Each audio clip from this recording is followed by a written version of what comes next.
and TSMC's chairman, Dr. Mark Liu, will jointly provide the company's key messages. Then, TSMC's chairman, Dr. Mark Liu, will host the Q&A session where all three of our executives will take your questions. As usual, I'd like to remind everybody that today's discussions may contain forward-looking statements that are subject to significant risks and uncertainties, which could cause actual results to differ materially from those contained in the forward-looking statements. Please refer to the safe harbor notice that appears on our press release. And now, I would like to turn the microphone over to TSMC's CFO, Mr. Wendell Huang, for the summary of operations and the current quarter guidance. Thank you, Jeff. Happy New Year, everyone. Thank you for joining us today. My presentation will start with financial highlights for the fourth quarter and a recap of full year 2023. After that, I will provide the guidance for the first quarter 2024. Fourth quarter revenue increased 14.4% sequentially in NT dollar, or 13.6% in US dollars, as our fourth quarter business was supported by the continued strong ramp of our industry-leading 3nm technology. Gross margin decreased 1.3 percentage points sequentially to 53%, primarily due to margin dilution from 3nm ramp. Operating margin decreased 0.1 percentage points sequentially to 41.6%, slightly ahead of our guidance, mainly due to operating leverage on higher revenue. Overall, our fourth quarter EPS was 9.21 NT and ROE was 28.1%. Now, let me move on to revenue by technology. 3nm process technology contributed 15% of wafer revenue in the fourth quarter, while 5nm and 7nm accounted for 35% and 17% respectively. Advanced technologies, defined as 7nm envelope, accounted for 67% of wafer revenue. On a full-year basis, 3nm revenue contribution came in at 6% of 2023 wafer revenue. 5nm was 33%, and 7nm was 19%. Advanced technologies accounted for 58% of total wafer revenue, up from 53% in 2022. Moving on to revenue contribution by platform. HPC increased 17% quarter over quarter to account for 43% of our fourth quarter revenue. Smartphone increased 27% to account for 43%. IoT decreased 29% to account for 5%. Automotive increased 13% to account for 5%, and DCE decreased 35% to account for 2%. On a full-year basis, smartphone, IoT, DCE decreased 8%, 17%, and 16% respectively. HPC remained flat, while automotive increased 15% in 2023. Overall, HPC accounted for 43% of our 2023 revenue. Smartphone 38%, IoT 8%, and automotive 6%. Moving on to the balance sheet. We ended the fourth quarter with cash and marketable securities of 1.7 trillion NT, or $55 billion US. On the liability side, current liabilities decreased by 56 billion NT, mainly due to the decrease in accounts payable. On financial ratios, accounts receivable days decreased 4 days to 31 days, while days of inventory also declined 11 days to 85 days, primarily due to a higher 3nm wafer shipments. Regarding cash flow and CapEx, during the fourth quarter, we generated about 395 billion NT in cash from operations, spent 170 billion in capex, and distributed 78 billion for the first quarter 23 cash dividend. Overall, our cash balance increased 154 billion to 1.47 trillion at the end of the quarter. In US dollar terms, our fourth quarter capital expenditures totaled 5.24 billion. Now let's look at the recap of our performance in 2023. 2023 was a challenging year for the global semiconductor industry, but our technology leadership enabled TSMC to outperform the foundry industry. Our revenue decreased 8.7% in US dollar terms to 69 billion US, or decreased 4.5% in NT terms to 2.16 trillion NT. Gross margin decreased 5.2 percentage points to 54.4%, mainly reflecting lower overall capacity utilization and 3nm ramp, partially offset by a more favorable foreign exchange rate. To extend our technology leadership, we continue to expand our R&D investment in 3nm and 2nm development, despite a lower revenue base in 2023. Thus, operating margin decreased 6.9 percentage points to 42.6%.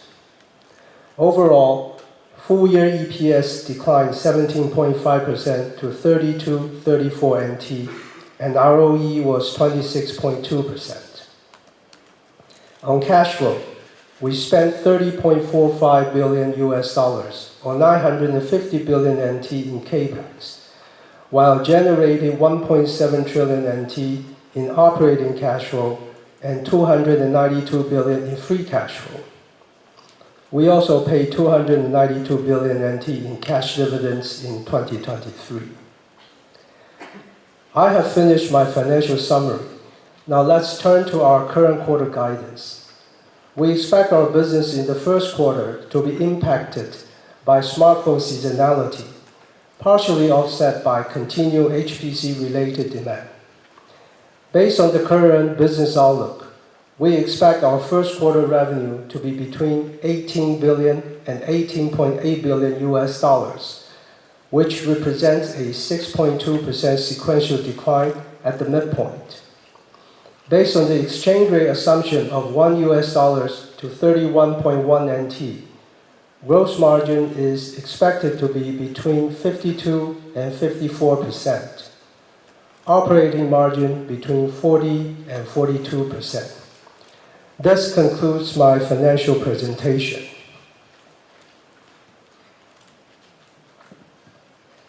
Now let me turn to our key messages. I will start by making some comments on our fourth quarter 23 and first quarter 24 profitability.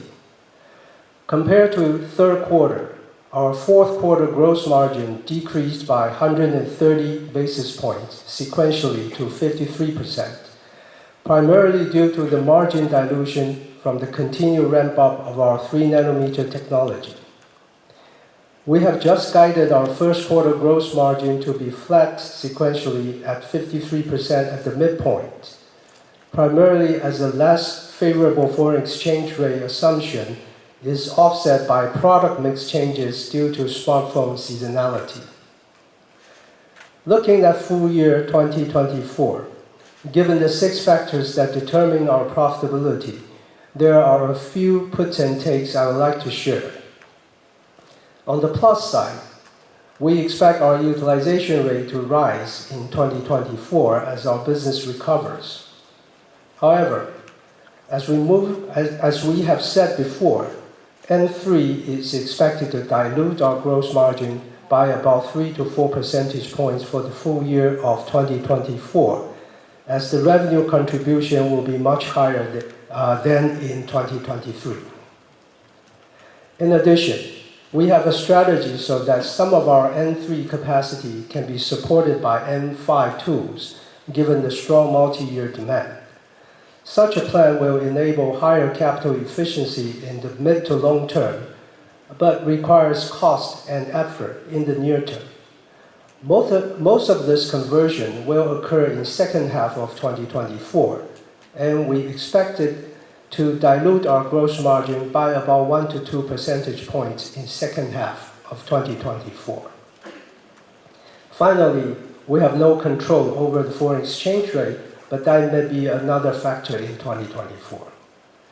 Long term, excluding the impact of foreign exchange rate and considering our global manufacturing footprint expansion plans, we continue to forecast a long-term gross margin of 53% and higher is achievable. Next, let me talk about our 2024 capital budget and depreciation. Every year, our CAPEX is spent in anticipation of the growth that will follow in future years. In 2023, we spent $30.4 billion US, lower than our prior guidance of approximately $32 billion, as we continue to tighten up our capital spending where appropriate, given the near-term uncertainties.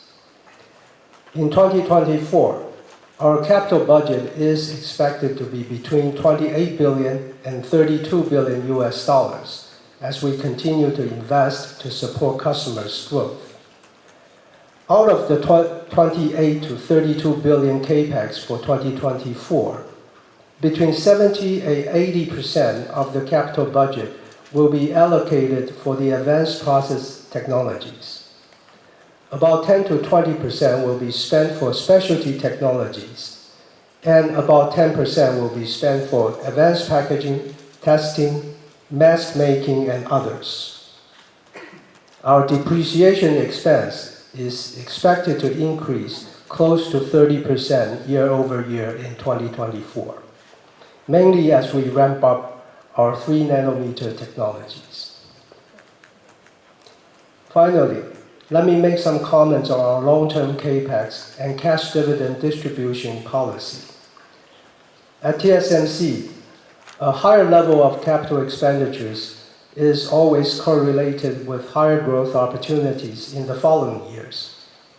In the past few years, we have sharply increased our CAPEX spending in preparation to capture and harvest the growth opportunities from HPC, AI, and 5G megatrends. Despite a challenging 2023, our revenue remains well on track to grow between 15 and 20% CAGR over the next several years in US dollar terms, which is the target we communicated back in January 2022 investor conference. With our 2024 CAPEX guidance of 28 to 32 billion, the rate of increase of our capital spending has begun to level off as we capture and harvest the growth. The objectives of TSMC's capital management are to fund the company's growth organically, generate good profitability, preserve financial flexibility, and distribute a sustainable and steadily increasing cash dividend to shareholders.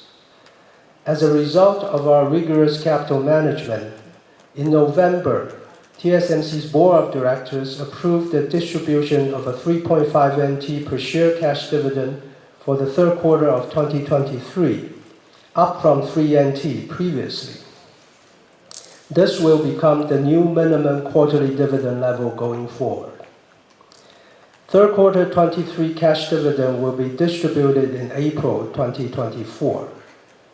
In 2023, TSMC's shareholders received a total of 11.525 NT cash dividend per share, and they will receive at least 13.5 NT per share cash dividend for 2024.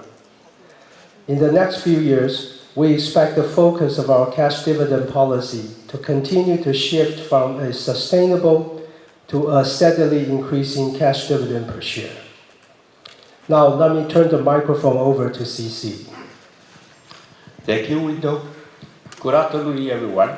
First, let me start with our 2024 outlook. 2023 was a challenging year for for the global semiconductor industry, but we also witness the rising emergence of generative AI-related applications, with TSMC as a key enabler. In 2023, weakening global macroeconomic conditions and high inflation and interest rate exacerbated and prolonged the global semiconductor inventory adjustment cycle. Concluding 2023, the semiconductor industry, excluding memory industry, declined about 2%, while foundry industry declined about 13% year over year. TSMC's revenue declined 8.7% year over year in US dollar terms. Despite the near-term challenges, our technology leadership enabled TSMC to outperform the foundry industry in 2023, while well positioning us to capture the future AI and high-performance computing related growth opportunities. Entering 2024, we forecast fabless semiconductor inventory to have returned to a healthier level exiting 2023. However, macroeconomic weakness and geopolitical uncertainties persist, potentially further weighing on consumer sentiment and end market demand. Having said that, our business has bottomed out on a year-over-year basis, and we expect 2024 to be a healthy growth year for TSMC, supported by continuous strong ramp of our industry-leading 3nm technologies, strong demand for the 5nm technologies, and robust AI-related demand. Coming off the steep inventory correction and low base of 2023, for the full year of 2024, we forecast the overall semiconductor market, excluding memory, to increase by more than 10% year over year, while foundry industry growth is forecast to be approximately 20%. For TSMC, supported by our technology leadership and broader customer base, we are confident to outperform the foundry industry growth.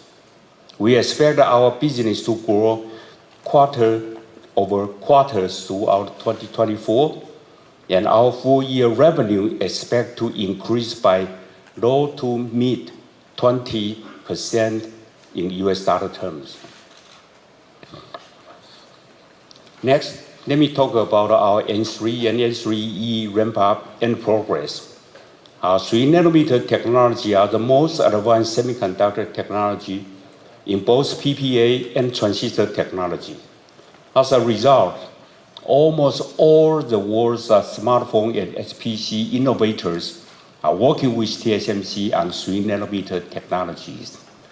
Our N3 successfully entered volume production and enjoy a strong ramp in second half 23, accounting for 6% of our total wafer revenue in 2023. N3E further leveraged the strong foundation of N3 to extend our N3 family with enhanced performance, power, and yield. N3E has already entered volume production in the fourth quarter of 2023. Supported by robust demand from customers in both smartphone and HPC applications, we expect revenue from our 3nm technology to more than triple in 2024 and account for mid-teens % of our total wafer revenue. We also continue to provide further enhancement of our N3 technology, including N3P and the N3X. With our strategy of continuous enhancements of our 3nm process technologies, we expect strong multi-year demand from our customers and are confident that our 3nm family will be another large and long-lasting node for TSMC.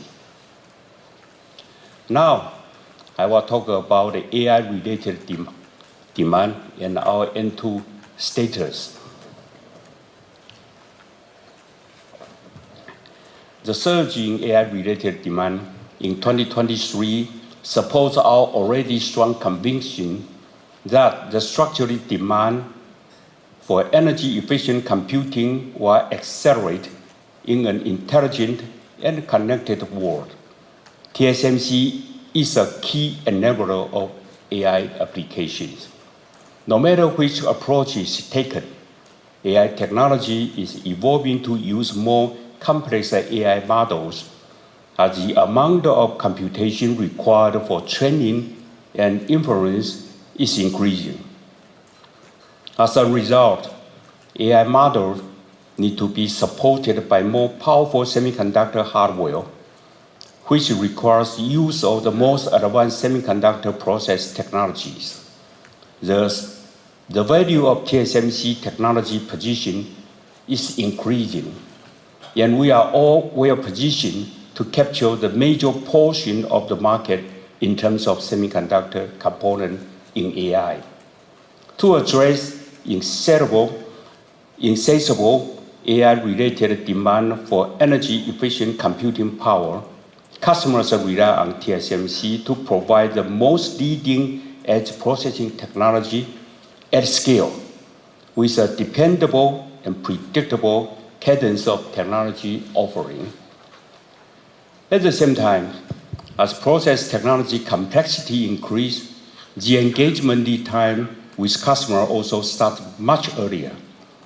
Thus, almost all the AI innovators are working with TSMC, and we are observing a much higher level of customer interest and engagement at N2 as compared with N3 at a similar stage from both HPC and the smartphone applications.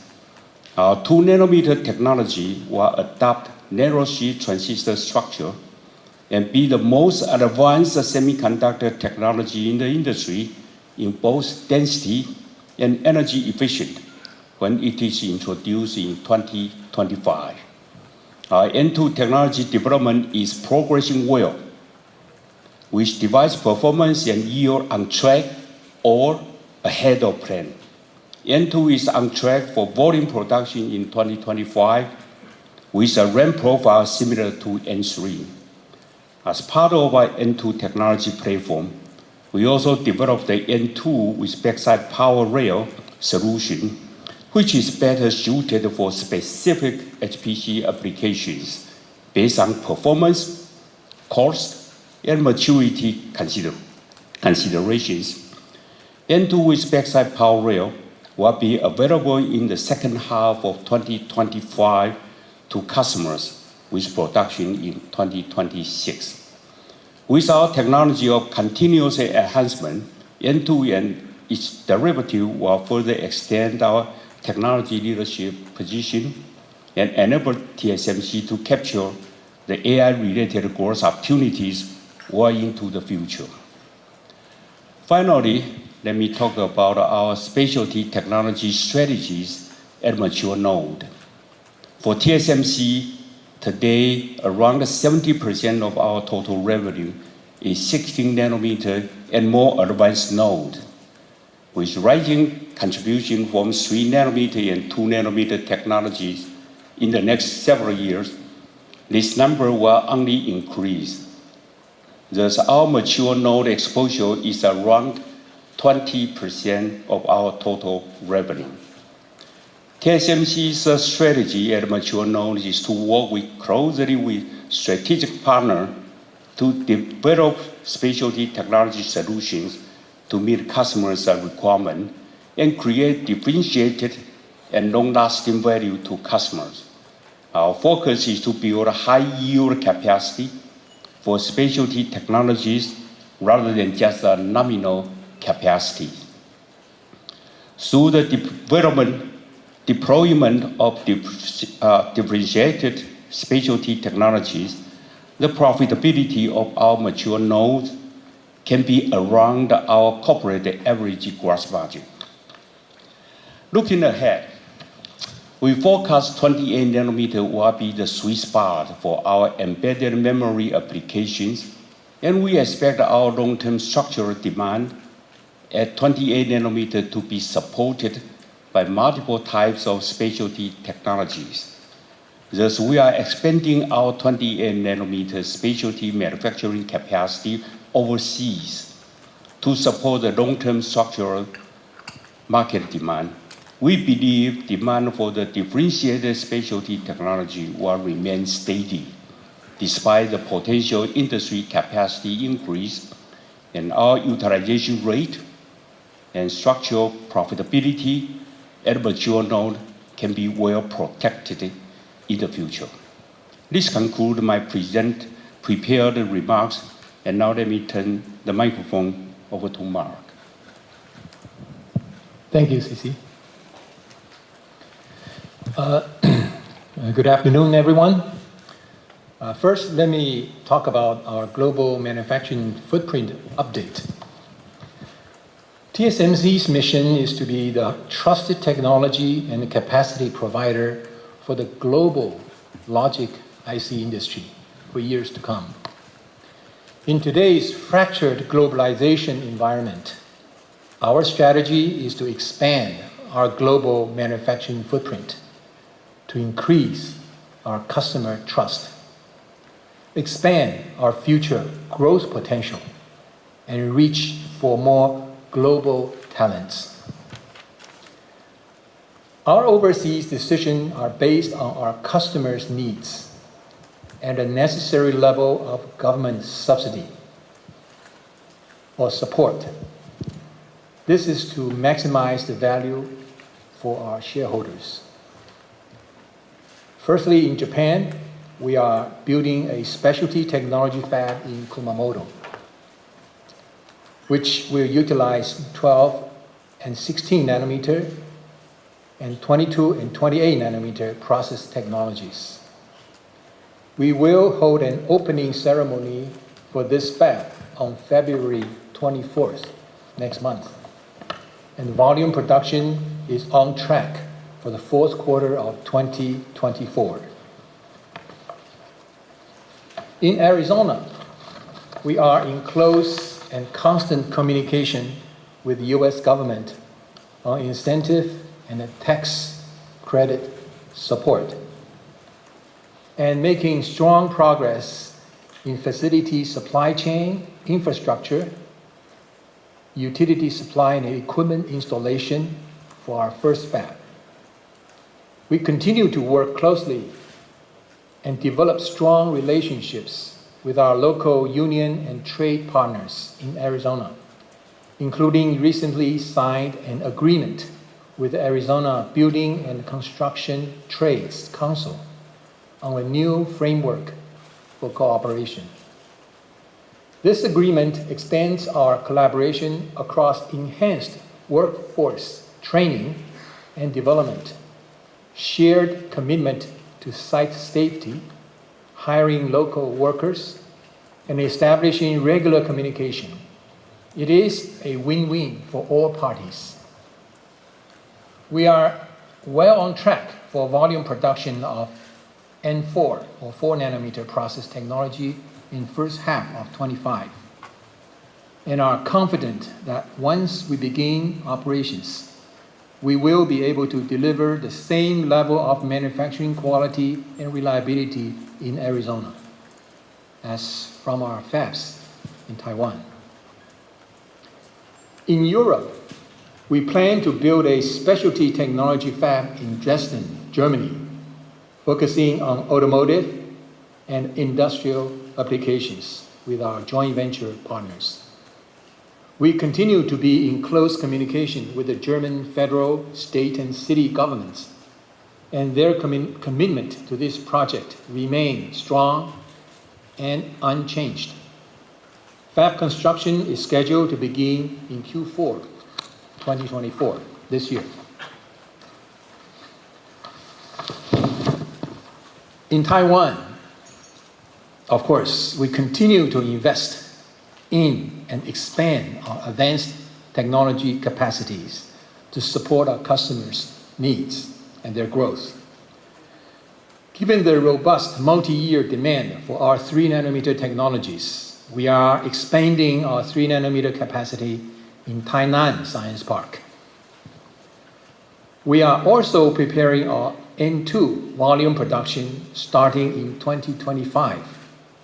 We plan to build multiple fabs or multiple phases of 2nm technologies in both Hsinchu and Kaohsiung science parks to support the strong structural demand from our customer, CC just mentioned. In Taichung Science Park, the government approval process is ongoing and is also on track. While the initial cost of overseas fab I previously mentioned are higher than TSMC's fab in Taiwan, we are confident to manage and minimize the cost gap and remain committed to deliver profitable growth and maximize the value for our shareholders. Now, let me talk about my retirement. On December 19th last year, I announced that I have decided not to seek nomination of board members for the next term and will retire from the company after the 2024 annual shareholders meeting in June. Allow me to say this. Over the past 30 years, I have been incredibly fortunate to be able to work at and contribute to TSMC. I started at TSMC 30 years ago as a leader of a small 4-person fab construction team. It has been my privilege to serve as chairman of TSMC. And after our legendary founder, Dr. Morris Chang, over the last 6 years. During this time, we have reaffirmed our commitment to our mission to be the trusted technology and capacity provider to the global logic IC industry for years to come, while adhering to our core values of integrity, commitment, innovation, and customer trust. TSMC's success is predicated on providing the industry's most leading-edge process technology at scale in the most efficient and cost-effective manner to enable all the innovators to successfully offer their best products to the world. We together have worked diligently to enhance our focus on our technology leadership, competitiveness, global manufacturing footprint, digital excellence, sustainability, and corporate governance to maximize the value for our customers and our shareholders. The past 30 years with TSMC has been an extraordinary journey for me, and I want to extend my sincerest thanks to our incredible, talented team and all our TSMC's colleagues, whose diligence, dedication, and can-do spirit have made the company into what it is today. Now, TSMC's nomination, Corporate Governance and Sustainability Committee of the board has recommended Dr. C.C. Wei to succeed as the company's next chairman, subject to the election of the incoming board in June 2024. If Dr. Wei is elected to be chairman, he should also continue in his current role as CEO, supported by a deep and experienced team of senior executives, many of whom have been with TSMC for many, many years. As I look ahead to spend more time with my family and starting the next chapter of my life after our AGM in June, I remain fully confident in TSMC's strategy, leadership, and execution, and firmly believe TSMC will continue to perform outstandingly in the years ahead. Thank you for your trust in TSMC, and the best is yet to come for the company and its shareholders. This concludes my messages and our key messages together. Thank you for your attention.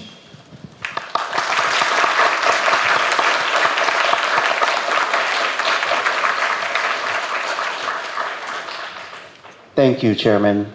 This concludes our prepared statements. So before we begin the Q&A session, I would like to remind everybody to please, again, limit your questions to 2 at a time so we can allow all the participants an opportunity to ask their questions. Questions will be taken both from the floor and also from the call online. Should you wish to raise your question in Chinese, I will translate it to English before our management answers your question. So for those of you on the call, if you would like to ask a question, please press the star then 1 button on your telephone keypad now. If at any time you'd like to remove yourself from the questioning queue, please press star then 2. So now let's begin the Q&A session. Again, our chairman, Dr. Mark Liu, will be the host. Let's take the first 2 questions from the floor, please. Okay. Our first question comes from Charlie Chan from Morgan Stanley. Thanks, Jeff, and Mark, CC, and Wendell. It's great to see you again in person. Happy New Year. Allow me to remain seated. I have some long question to you. So first question is to CC. I am very curious about your comments about the technology leadership, right? Because your competitor and also customer Intel states that their PPA is ahead of your 2 nanometer, even the cost is lower. So I want to consult your opinion why there's a different story and how do we judge.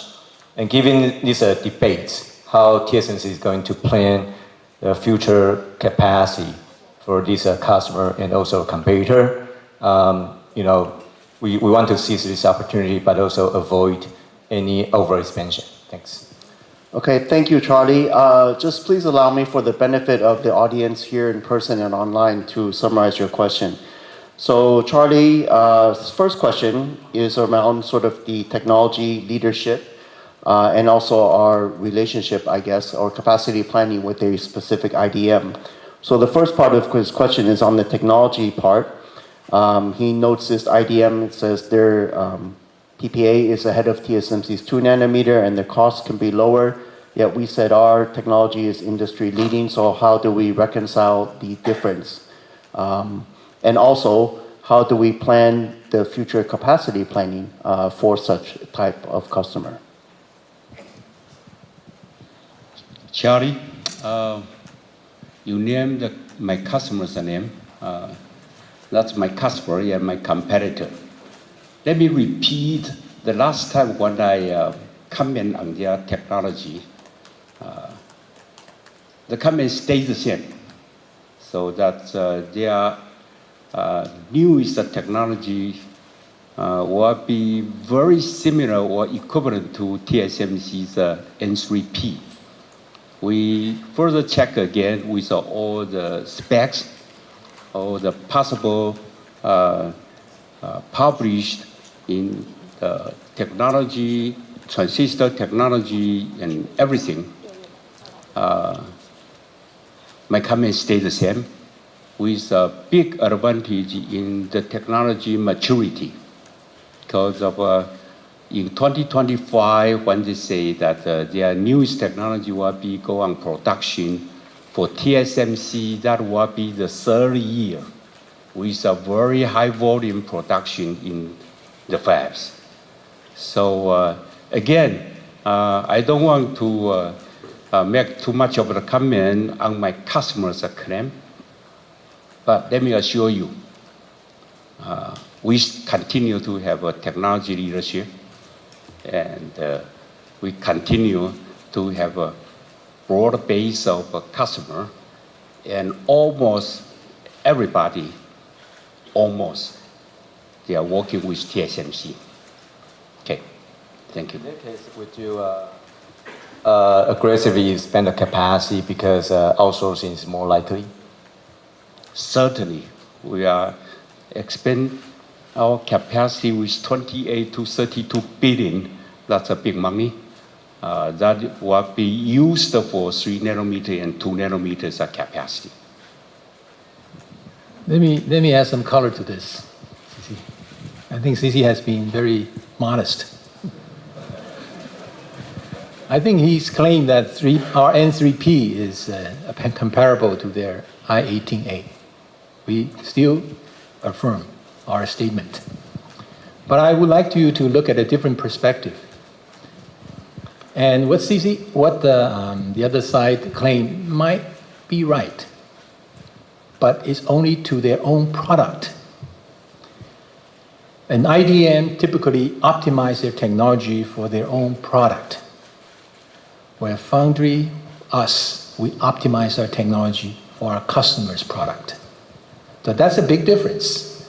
What's useful for the high power server could be very different than what you use was the sketches on your hand, smartphone, or even the large data edge AI processors. So you should look at this. I think the time compared with PPA, we still affirm our statement, but I think just look at our customers' action that just tell us all the stories. Thanks, Mark. So Jeff, can I go for a second one? Yes.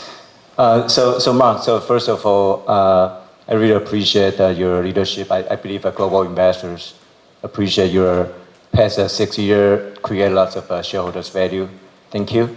So my question is about the content of your speech in November. The speech was about the TSMC in the era of AI. And you mentioned some very interesting data points. You use the AI technology to improve the defects clarification, also the EUV throughput by, for example, 10%, right? So now the generative AI can be very big breakthrough in terms of technology. Do you think Samsung or Intel, by leveraging the generative AI, can really break through and catch up your technology? And also, before your retirement, any kind of a big unfinished goal or targets for TSMC? Thank you. Okay, thank you, Charlie. So Charlie's second question is directed to Chairman. He noted in November, Chairman gave a speech where he shared how TSMC has always been utilizing big data, machine learning, and AI to improve our operational efficiencies. His question is whether now with generative AI, will this enable or allow our competitors to do the same thing and catch up and narrow the gap? Okay, thank you, Charlie. The talk I gave in last November was, the audience is the Taiwan's industry companies. The purpose I want to give that is I see artificial intelligence can be a great opportunity for the industry in Taiwan. Just like Taiwan is a big country for semiconductor, it can be a big country for artificial intelligence in the future. That's how I encourage them. And as far as whether our competitor are using AI, of course they use AI. And just look at all the AI company in Silicon Valley or in US. That's not a secret. But on the other hand, AI is only in its nascent stage. Only last November, the first large language data is announced, ChatGPT announced. We only see the tip of the iceberg. So I want to give an industry a optimistic note that even though our 1 nanometer or sub 1 nanometer could be challenging, but we have a new technology capability using AI to accelerate the innovation in science. And that is a part. And we have been working on that for many years already. So we open, of course, it's a fair competition. Yeah, it's no secret. Yeah. Oh, you have another question about Sure. one? Well, I still have yes, indeed, I will retire in June. And from now to June is a long time. And the company, a lot of things can happen. And I think I hope we definitely execute to CC's forecast of this year. I think by the middle of this year, I think we're pretty sure we can accomplish that. And of course, CC just mentioned our technology development is on the slew of success. And by June this year, we will know what we are going to fare in 2025. And I give our executive a milestone. I don't want to share with you, but it's going to be very exciting for TSMC. And of course, from now on, I simply want to encourage our people in TSMC that the world has changed. Just like you mentioned, we have to use artificial intelligence for future technology. So we will go into we try our global footprint. And we are trying our digital excellence. By digital excellence, you mean we can't count on the hard working of Taiwan engineer only. We have to recreate our job to tap their talents and lift up the semiconductor technology engineering to a different level based on what we already have. And of course, the corporate governance is one thing I always in my heart. During this transition, I want every executive and our board to adhere to the sound corporate governance so that make sure all the process steps is abided by our ethical governance rules. Thank you. Okay, thank you, Chairman. Let's take move on to the second person from the floor. I think in front, Bruce Liu of Goldman Sachs, please. Thank you. Again, the question is definitely coming from the AI for sure. I think as CC mentioned, that almost every AI chip is working with TSMC. However, the investor's concern is always like the dollar content as a percentage of customers' cost for AI is a lot lower than smartphone or other chips. So as also CC mentioned that you sell a wafer for your customer, but when you buy it back, it's a lot more expensive. So can we expect that the dollar generated by TSMC from AI can be increased in the coming years, whether it's through no migration or advanced packaging or anything we can expect, or what kind of rate we can expect for that? Okay, let me summarize Bruce's first question. I think again it's around AI related. He notes that basically almost all the innovators are working with TSMC at AI, but the value per chip that we seem to be capturing is lower than for a smartphone or PC. So his question is that I think, can we expect the dollar value captured by TSMC to increase in the next few years? And will this additional value more come from the front end process node wafer production, or will it be through the advanced packaging solutions? Well, let me answer the easiest one first. The revenue comes from the front end and back end together. Okay. To capture the value, yes, we are working on it, definitely. But first, let me say that I'm very happy that my customer has been very successful in the AI area. And we are a key enabler for the AI applications. So far today, everything you saw on the AI came from TSMC. Okay. Now here comes the question, say that how are we going to capture the value? We are working on it, and actually we see today, let's say that the component, the total value in the AI, the whole AI data center is a very small percentage amount. If we narrow down the AI component or the semiconductors value in the whole system, yes, it's a small percentage. But for TSMC, we look at ourselves, the AI's CAGR, that's the growth rate every year, is about 50%. And we are confident that we can capture more opportunities in the future. So that's what we said, that in up to 2027, we are going to have a high teens of the revenue from a very narrow, we define the AI application processor. not to mention about the networking, not to mention about all others. Okay, and to further extend our value, actually, all the edge device, including smartphone, including the PC, they start to put the AI application inside. They have some kind of a neural processor, for example. So the silicon content will be greatly increased. Although the unit is actually a low single digit in CAGR, but the silicon content is more important. So put all together, if we run some of the AI-related application, actually it's quite a big amount for TSMC to grow. Okay.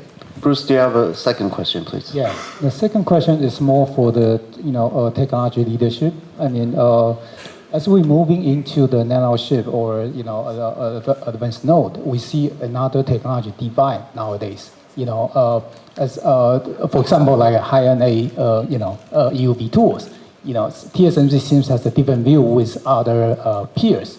I mean, in the past, like 20, 30 years, there are several technology divide that TSMC always choose the right decisions, right? So can you tell us that why you choose, your current route comparing to your peers? What is the pros and cons, and what's the advantage, and how confident that TSMC can leverage that to be the key success factor for the leading edge? Okay, Bruce's second question is in regards, I think, to technology development and decision making. Basically, he notices that today there's divergence, or his words, divide between different companies' technology decision, whether to adopt nanosheet transistor structure, whether to adopt high-NA tools. He notes in the past that this has always occurred in our industry, but TSMC has somehow managed to make the right decision. So he is asking especially what do we look at or evaluate in our decision-making process? What are the pros and cons and advantages? And probably most importantly, how confident are we about our technology decisions going forward, whether nanosheet or high-NA, given our competitors' actions? Bruce, you ask a very technical question. I am not very sure everybody knows the high-NA or is nanosheet or gate-all-around. But let me answer the question. We always make the right decision, and our track record shows that. Is that enough? Okay, let me elaborate a little bit more. Because of a technology itself is no value, only when it can serve your customer. So we always work with our customer to give them the best transistor technology and the best power efficient technology, and at the reasonable cost. Okay, and more importantly, the technology maturity that in the high volume production. That's all important. Everything counted together. So every time we know that there are some new structure, there are new tools such as high-NA, EUV, we look at it carefully, look at the maturity of the tools, look at the cost of the tools, and look at the schedule of that, how to achieve it. We always make the right decision at the right moment to serve our customer. And so far, all our customers are happy with TSMC's progress. Okay, did that answer your question? Almost everybody work with TSMC on 2 nanometer except one. Thank you. Okay, thank you, CC. All right, let's go to the online, take the next two questions from the participants who are dialing in via the conference call, please. Operator, could you please state the name and company? Yes, the first one to ask question from the line is Gokul Hariharan from JP Morgan. Yeah, hi.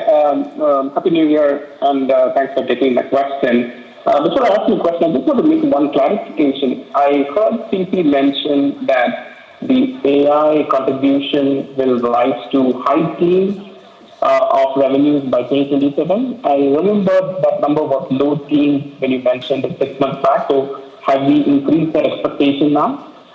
Okay, Gokul, I need you to slow down a bit because the line is not that clear. I do think I got his question, which is he wants to confirm, CC, you mentioned that we have a very narrow definition we call server AI processor contribution, and that you said it can be high teens in 5 years' time because the last time we said low teens. The demand suddenly being increased since last year, the first quarter, after March or April, when ChatGPT become popular. Customer respond quickly and ask TSMC to prepare the capacity both in front end and the back end. And that's why we have a confidence that this AI's revenue will increase. We only narrow down to the AI application processor, by the way. So we look at ourselves that we prepare the technology and the capacity in both our front end and also back end. And so, it's in the early stage so far today. We already see the increase, the momentum, and we expect, if you guys continue to track this one, the number will increase. I have a confidence to say that, although I don't know how much. Okay. So high teens, you confirm? Or higher. Okay. So, Gokul, hopefully that clarifies that first question. Okay, thank you very much. My second question is about gross margin. In the downturn, we are bottoming out at much higher gross margin levels than before. Could we talk a little bit about what happens when we get back to close to full utilizations? I think we are still running at well below full utilizations in 2023. And could you also explain the gross margin dilution that you're expecting in second half 23 because of this capacity conversion? What exactly leads to that gross margin dilution, and is that like a one-time kind of dilution that lasts for a little bit of time and it kind of levels off in 2025? Okay, thank you, Gokul. So if I heard correctly, Gokul's second question is around gross margin.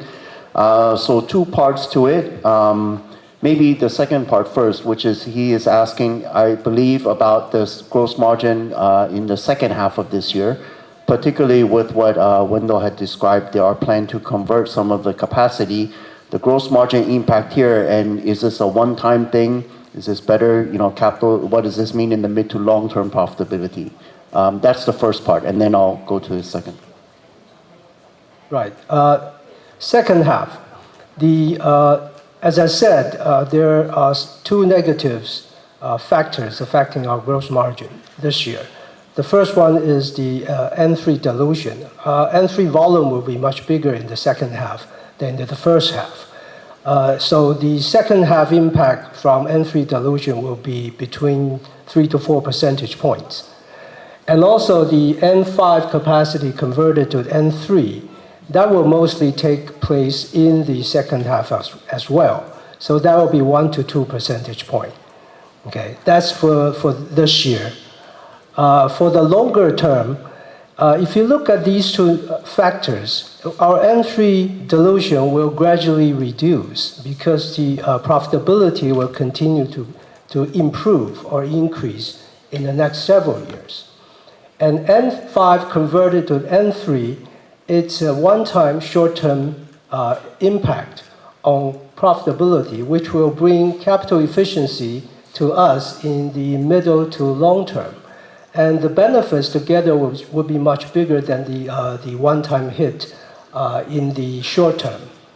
So if you're talking about the longer-term profitability, including these two factors, plus we're selling our value, our technology value, as CC mentioned, we continue to drive down the cost. We build our capacity based on the long-term market profile. and not the short-term cyclicality, and therefore enable us to have a pretty good utilization. The only thing we are not able to control is foreign exchange rate. So if you put all these together, we still believe that 53% and higher long-term gross margin is achievable. Okay, Gokul, does that answer both parts of your question? Yeah, so just to clarify, so given we are at a much lower utilization than normal, what you suggest, Wendell, is that gross margin should get back to the mid to high 50s once the upcycle starts to gain more momentum, just like what we saw in 2022. Is that a reasonable expectation? Yeah. Okay, thank you, Gokul. So Gokul really, he's asking 53% and higher. Can it be higher? Because, of course, he looks at last year, the utilization was lower, and we still managed to deliver. So he's wondering, once utilization goes back to full, can it get to mid to high 50s? We are working on it. Okay, certainly we prepare our capacity according to customers' demand. Last year is very challenging because everybody missed their forecast, and so did TSMC. And so the utilization rate is pretty bad. And I believe everybody got more experience in the next few years. And so TSMC's utilization rate will continue to increase. I guarantee that. Okay, So the question is, we're working on it. It can be. Okay, thank you, Gokul. Thank you. Operator, let's move on to take the question from the second participant on the call. The second one to ask question is Randy Abrams from UBS. Okay. Yes, thank you, and good luck to both Mark and CC as you go through the upcoming transition. I wanted to ask, going back to the question on the IDM, I think earlier you conceded that your competitor's process is actually pretty good for optimized to their own products. Could you talk about your view on sustainability of the ramp of that IDM outsourcing with your own products in HPC? If you look out over the next 2 to 3 years, if you see that continuing to grow or reverse, where there could be a bit of a cooling off from some of the opportunity you have right in front of you now. Okay, thank you, Randy. So Randy's first question goes back to the IDM. His question is, with the IDM saying their technology is pretty good, what is the risk or how do we see the sustainability of this IDM's outsourcing business to TSMC in the next 2 to 3 years? Can this continue to grow or will this reverse and go back in-house to the IDM? And how do we manage or plan for this? Hey, Randy, that's a good question. Actually, we have taken into account of all the considerations, including the IDM can do it by themselves. We have put that one into consideration actually in our capacity planning. Actually, we took a very conservative way to prepare our capacity in this kind of a situation. Okay, I cannot speak more because of, that's our strategy. Okay, if I could ask a follow-up actually just to the CapEx, where I think earlier you stated rate of increase would slow down, but I think still implying it should increase over time as you grow. If you could discuss the CapEx that you guided was flat, should we think of it as a pause, whereas you start to move into 2 nanometers, there should be another wave of increase? And second part, somewhat related, but curious about the geographic expansion. There's been a lot of press about new fabs in Japan, second fab, and potential third advanced fab. And it feels like the first fab went smoothly. So are you starting to redirect or think more expansion to Japan rather than US or potentially both? So you have both options as you move to 3 nanometer. Okay, Randy, that's a lot of questions. So I'm going to take that as your second question, yeah, okay, basically. So the first part of it is about the CapEx. He notes that Wendell said the rate of increase is beginning to level off. Randy's question is, for this year and take the midpoint 30 billion, it's basically flat. So is this just a temporary pause in the capex? And with 2 nanometer in the upcoming years, should we expect the dollar amount to go back up? That's the first part. Okay, Randy. The capex dollar amount every year may vary. It depends on the different situation. The rate of increase definitely is slower than the past 3 years. And if you look at, I think the other way of looking at that is the capital intensity. In the past 3 years, the highest point is 2021. So it's going to be, it was over 50%, and then followed by 47 and 43. And this year, if you do the math, it's going to be mid-30s. We expect in the next several years, it will remain around mid-30% capital intensity. Okay, and then the other part of Randy's question is on the geographic expansion. He notes a lot of reports saying we may build a second fab in Japan, and that we even may build a third. So his question is really, are we redirecting our overseas expansion focus more to Japan, or has it changed anything in the U.S.? Randy, I think that's what you're trying to ask, right? Yeah, that's what I'm trying to ask. Thank you.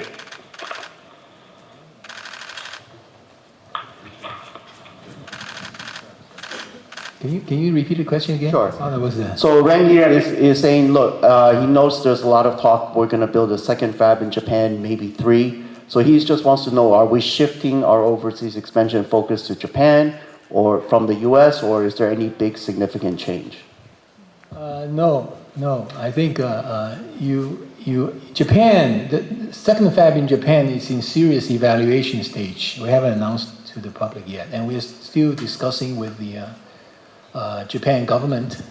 Although they are very cooperative, so you might be waiting for that. But that technology will still be either 7 or 16, 12 technologies. And remember, our Kaohsiung fab, the first fab, used to be 28 nanometer or 7 nanometer. Now it's becoming 2 nanometer. So that is the shift if there is a second fab in Japan. That's our current plan. Yeah. And as far as great. No, that's helpful. And thank you. And then to quickly follow up, 3 nanometer, because 5 nanometer was slightly delayed, would 3 nanometer still come 2 years after the new plan for 5 in Arizona? Thank you. So in Arizona, Randy wants to know that we have 5 nanometer in first half 25. What's the plan for the second fab with 3 nanometer? Yes, we are. The second fab shell is under construction, but what technology in that shell is still under discussion. And I think that also has to do with how much incentives that the U.S. government can provide. And yes, there will be a gap. At least current planning is 27 or 28. Yeah, that'll be that time frame.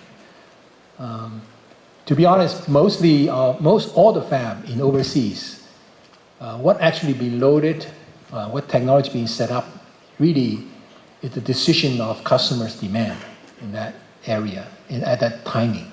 So nothing is definitive, but we are trying to optimize the value for the overseas fab for TSMC. Okay, thank you, Chairman. Thank you, Randy. All right, in the interest of time, we'll take the next 2 from the floor. I think there's one here. First, Laura Chen from Citibank. Thank you very much for taking my question. Thank you, gentlemen, Mark, CC, Wendell, and Jeff. Happy New Year. I think we got a lot of discussion about the leading position in the most advanced node. So I just have a question about what's your view on the mature node dynamic? In particular, we are seeing that globally, consider the geopolitical tension. So we are seeing that the fab all over the place in the world. So do you see that in the longer term, any concern on industry-wise overcapacity? So what's TSMC's strategy, and also what's your view on your mature nodes profitability as well?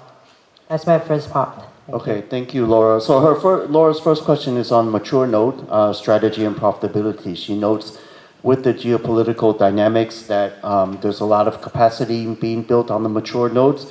So her question is, do we see or expect an industry-wide oversupply? And probably more importantly, what is the impact to TSMC's mature node strategy and profitability? Laura, I think your observation is right. There might be too much of a capacity being built right now for mature nodes. So the concern on overcapacity is valid. Now let's talk about TSMC. As I said, TSMC increased the mature node capacity for specialty technology, differentiated with others. We work with customer, and that kind of a capacity, actually effective capacity as we name it, is with a commitment from customers loading and for the future business. And because we offer the value for our customer to design their product, so we believe that they can retain their product's value, even the capacity is flooded in the industry. And so long as our customer is doing well, TSMC is doing well.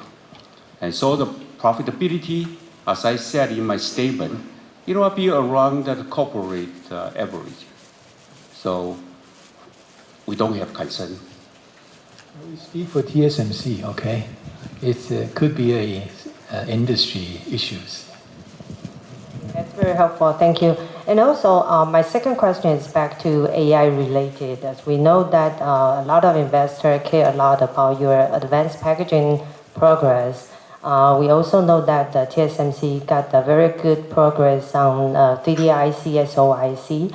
So can you share with us your progress development beyond CoWoS? What's your plan on the 3D IC, and what's the schedule and the capacity you are aiming for in the next 2-3 years? Okay, thank you, Laura. So Laura's second question is on advanced packaging. She notes, again, the strong demand for AI-related applications. So advanced packaging, the progress, of course, CoWoS demand is very strong. Her question is really, I think, beyond CoWoS into true 3D IC or integration solutions such as SOIC. What is the progress that we see, the engagement from customers, the capacity, and basically the outlook for these segments of the business? The demand actually is very strong. Today's situation that we cannot offer enough capacity to support our customer. And that condition will continue probably all the way to next year. Although we are working very hard to increase the capacity. For example, this year we are doubling our output, still not enough. And so we continue to increase for the next year. The progress, so far so good, because we invested on the advanced packaging technology for more than 10 years already. So we expect the growth rate for CoWoS, for 3D IC, or for SOIC per se, it will be more than 50% CAGR in the next few years, at least. And so we are confident that the demand is there. It's TSMC's capability to offer enough capacity to support our customer. For CoWoS, you will be doubling. And what's the idea about the next year? Do you have any preliminary thought? I will talk to you next year.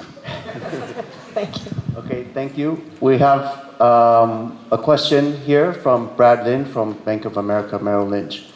I think in the interest of time, we'll take one question, from yourself, and then we'll take one more from the line, and then one more in person if there's any. Wait, hello. Oh, okay, thank you for taking my question. So my question will be still around N3 and also IDM. So as we understand, the demand is uncertain, but we can definitely increase our business certainty by gaining market share. So do we expect some more contribution or market share gain, especially from IDM side, or any more contribution from PC side, maybe by the end of the year or any time soon? Thank you. Okay, so Brad's first question is about IDM outsourcing. I think, again, given the technology leadership that we have, he wants to know, do we expect more business or outsourcing from the IDM by the end of this year? And how do we see it? Is it uncertain going forward? That is too specific. You say the IDM outsourcing, I know whom you talk about. So I better not to make any comment. I stay what I said. We take everything into consideration. We welcome the business, but we prepared our capacity expansion. Okay. Got it. Thank you very much. Your second question? Yes. So it's on the advanced packaging. So we know that the CoWoS S right now as the mainstream. So have the management seen the clients converting to either CoWoS R, CoWoS L, and then what's the implication to revenue and margin profile? Okay, so it's also a very specific, too specific question. But again, Brad wants to know, CoWoS S seems to be the mainstream today. Do we see customers switching to CoWoS L or CoWoS R, and what's the margin implication? Well, let's make a joke. I even didn't know what is CoWoS R, CoWoS L. But anyway, we are working with customers to support them with the adequate capacity, although it's not 100% enough, but we do our best. And we're developing that next generation CoWoS L or something like that for our customer. And it's overwhelming that it welcomed by all my customers. So we are preparing the capacity for it. Okay. Got it. Thank you very much. Last but not the least, not the question. That's two questions. No, not the question. So basically, I want to say, thank you, Mark, for your leadership, contribution, and endeavor for the past 30 years, not just for Taiwan, not just for TSMC, but also for Taiwan. And we wish you a happy retirement and also the new chapter of life. Thank you. Thank you. Okay. We will take the final questions from the last two participants. Let's go online first, then we have one final in person. Okay? Operator? Next from the call is Chris Sankar from TD Cowen. Go ahead, please.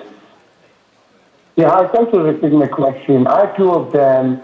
First one, I think Wendell, you spoke about revenue growth for the year, and you gave some gross margin guidance. I'm just trying to wonder how to think about gross margin for the full year in the context of the fact that TSMC is only going to grow in the low to mid 20%. How do you think about gross margin for full year 2024? And then I have a follow-up.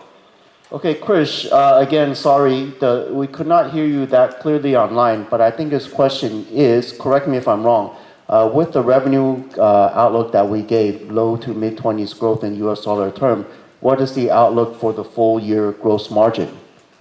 Is that what you're asking? That's correct, yeah. Okay. That's right, Jeff, yes.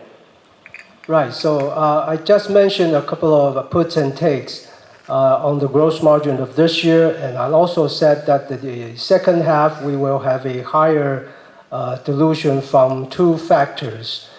But we're not ready to give out a full year guidance on gross margin yet. So we'll talk about that as time goes by. But let me say this, longer term, with all the factors together, still 53% and higher is definitely, we're very confident it will achieve that. Okay, does that end? Got it. Very helpful. Sorry, Krish. Yeah, and then a follow-up, and just a quick follow-up, and I just want to say thanks a lot to Mark for all the support. Just a follow-up, in terms of the revenue growth for this year, December quarter you exited HPC and smartphone roughly 43% of revenue. What's going to drive the growth this year? Is HPC or smartphone, which is going to be better this year to get to the low to mid 20%? Okay, Krish, sorry. Again, we could not hear you that clearly, but I think I got the gist of your question. Maybe the way Krish's question is what, the components that's driving the revenue growth this year, maybe we can share with him by the four growth platforms. Chris, the HPC will have the highest growth. actually much higher than the corporate. The other three platforms will all grow, although slower than the corporate. Thank you very much. Thank you, CC. Thank you, Wendell. Thanks, Mark. Thank you. Yep, no problem, Krish. Okay, then we'll take the final question from the floor. The first row here, Nicholas Barrett of Macquarie. The microphone is on. You can. It's on. Thanks, guys. Very quick two questions. Thank you very much, Jeff. Is it possible, or would you expect that some of your Arizona customers could be only customers in Arizona? That some U.S. customers only want to buy wafers made in the U.S.? Sorry, your question is, will customers in Arizona only be U.S. customers? Is it possible that some U.S. customers only want U.S.-made wafers? No. Let me answer that question. Arizona fab is for everybody, but majority is a U.S. customer. You are right. Sure, thanks. That's all, Jeff. Thanks. Do you have another question? No? Okay. Well, if not, then this does conclude our Q&A session. Before we conclude today's conference, please be advised that the replay of the conference will be accessible within 30 minutes from now, and the transcript will become available 24 hours from now, both of which are going to be available through our website, TSMC's website, at www.tsmc.com.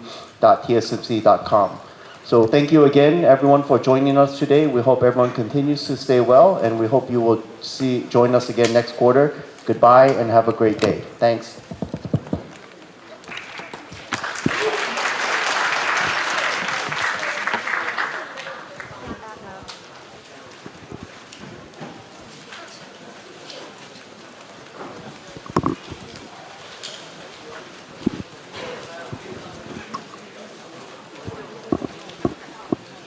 Nice.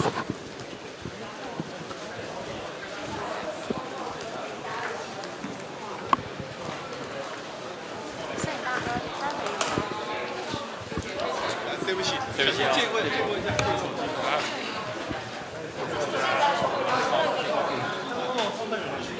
不好意思。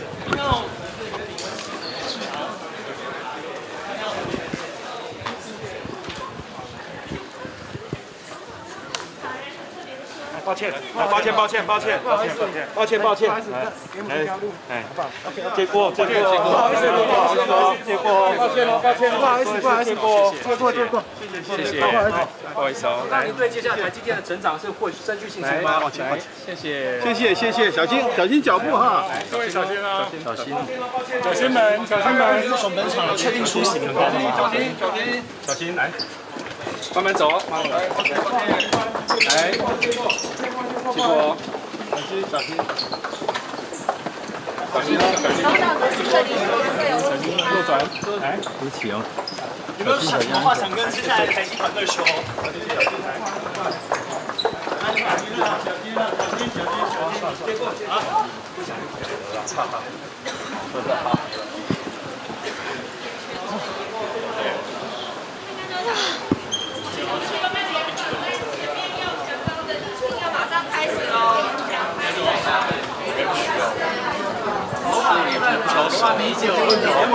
再连一个，在那个前面，前面，舞台的右前方。